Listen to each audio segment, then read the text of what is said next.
सन 1947 बंटवारा होने के बावजूद भी पाकिस्तान को चैन की नींद नहीं आई।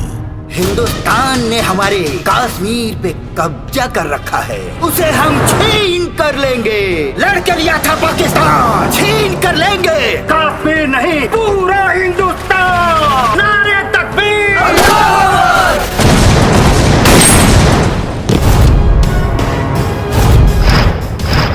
वीर सिंह वहाँ खड़ा होता है जहाँ मैटर बड़ा होता है।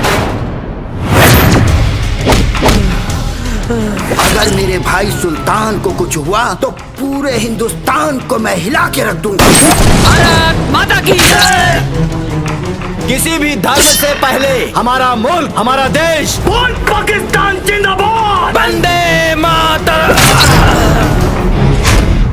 तारा के हमरा से प्यार नहीं किए। प्यार तो हमरो होल बा तोहरा से। तोहर गलिया भइल बाटे लाल हो लगावेल काट के टमाटर तोहर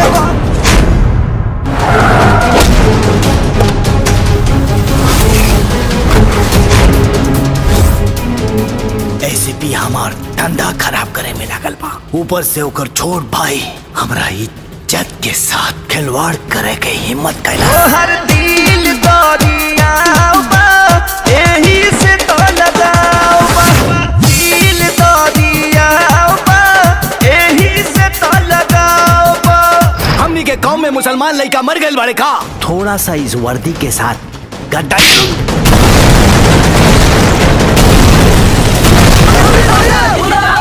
रउआ लोगन से हाथ जोड़ के विनती करत आनी, शांत हो जाएं। एसपी साहब, भैया को ले जाने के लिए हमारे लाशों से गुजरना पड़ेगा।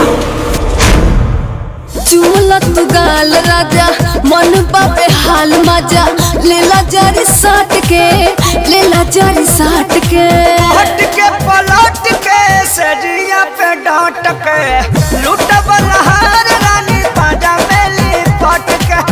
आखिर आगे लेना अली के कदमों में एक दिन पूरा हिंदुस्तान